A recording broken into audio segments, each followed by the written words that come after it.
ভয়ঙ্কর এক সত্য, বাংলাদেশে এখন নকল এনআইডি কার্ড বিক্রি হচ্ছে 1,20,000 থেকে 1,50,000 টাকায়। আপনার বা আমার পরিচয় কি শুধু একটা প্লাস্টিকের কার্ডের উপর নির্ভর করে?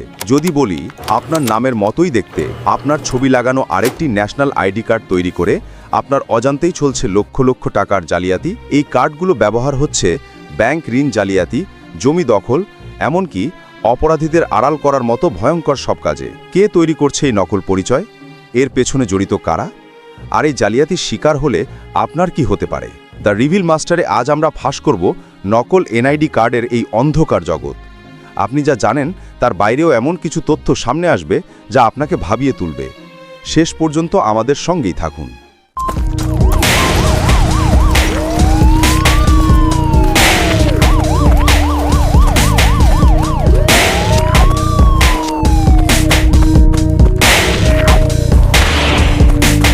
অপরাধীদের লক্ষ্য কিন্তু খুবই স্পষ্ট।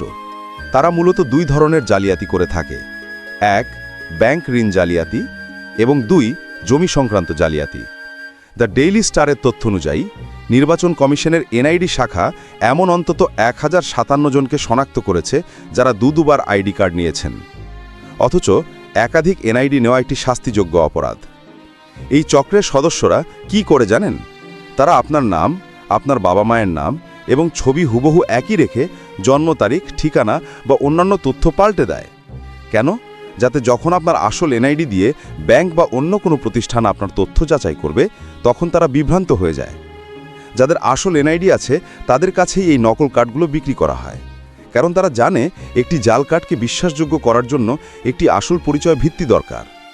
আর এই কার্ড ব্যবহার করে খেলাপি ঋণ গ্রহীতারা সহজেই অন্য পরিচয়ে ব্যাংক থেকে কোটি কোটি টাকা ঋণ তুলে নিচ্ছে। প্রাথমিক তদন্তে ডিবি পুলিশ অন্তত 14 কোটি টাকা ঋণ জালিয়াতির প্রমাণ পেয়েছে, যা শুধু নকল এনআইডি কার্ড ব্যবহার করেই তোলা হয়েছে। এর চেয়েও ভয়ঙ্কর হল জমি জালিয়াতির জন্য তারা ছবি পরিবর্তন করে সম্পূর্ণ নতুন পরিচয় তৈরি করছে। এই ভয়াবহ জালিয়াতির মূল কেন্দ্রে কারা? দুঃখজনক হলো সত্যি এই চক্রের সঙ্গে জড়িত রয়েছে নির্বাচন কমিশনের ভেতরের কিছু অসাধু কর্মচারী। গত বছর এই অপরাধে জড়িত থাকার অভিযোগে এনআইডি শাখার প্রায় 42 জন কর্মচারীকে বরখাস্ত করা হয়েছে। এই কর্মীরা কার্ড প্রতি 30,000 থেকে 40,000 টাকা পর্যন্ত কমিশন নিতেন, যাতে নকল কার্ড তৈরির প্রক্রিয়াটি সার্ভারে সম্পন্ন করা যায়। গোয়েন্দা তথ্যে জানা যায় এই চক্রের সদস্যরা একটি সম্পূর্ণ নকল এনআইডি সরবরাহের জন্য 1.5 লাখ টাকা পর্যন্ত চার্জ করে। এই লেনদেনের প্রক্রিয়াটি সাধারণত দালালদের মাধ্যমে শুরু হয়।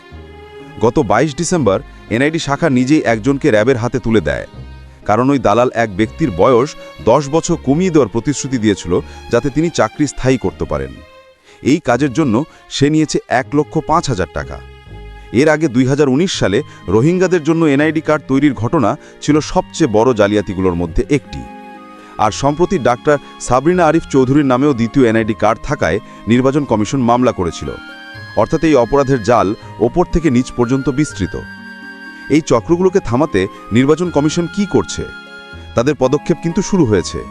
এনআইডি শাখার মহাপরিচালক জানিয়েছেন অনিয়মের সঙ্গে জড়িতদের দৃষ্টান্তমূলক শাস্তি দেওয়া হয়েছে এবং অপরাধ তদন্তের জন্য কমিটি গঠন করা হয়েছে। সবচেয়ে গুরুত্বপূর্ণ পদক্ষেপ, এখন এই জাতীয় অপরাধ বন্ধ করতে নতুন এনআইডি কার্ড নেওয়ার সময় নাগরিকদের চেহারা এবং আইরিস স্ক্যানিং বাধ্যতামূলক করার কাজ চলছে। যদি এই প্রযুক্তি কার্যকর হয় তাহলে একজনের পক্ষে একাধিক কার্ড তৈরি করা অসম্ভব হয়ে পড়বে। এছাড়াও এখন থেকে সার্ভারে যে কোনো ফাইল ইনপুট বা পরিবর্তনের জন্য কর্মীদের প্রতিবার তাদের ডিজিটাল সই ব্যবহার করতে হয়। এতে কে কখন ডেটা পরিবর্তন করেছে তা শনাক্ত করা সহজ হবে। তবে সচেতনতা সবার আগে। আপনার তথ্য সুরক্ষিত রাখা আপনার দায়িত্ব। আপনার পরিচয় যদি সুরক্ষিত না থাকে তাহলে আপনার অর্থ বা জমি সুরক্ষিত থাকবে কিভাবে? নকল এনআইডি তৈরি করা একটি গভীর অপরাধ, যা শুধু ব্যক্তি নয়, দেশের আর্থিক ব্যবস্থাকেও ঝুঁকিতে ফেলে দিচ্ছে।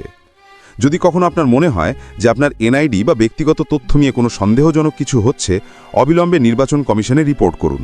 মনে রাখবেন, আপনার সামান্য সতর্কতা একটি বিশাল জালিয়াতি চক্রকেই ভেঙে দিতে পারে। এই নকল পরিচয়পত্রের খেলা কি পুরোপুরি বন্ধ করা সম্ভব? এই বিষয়ে আপনার কি মনে হয়? কমেন্ট বক্সে আপনার মূল্যবান মতামত জানান।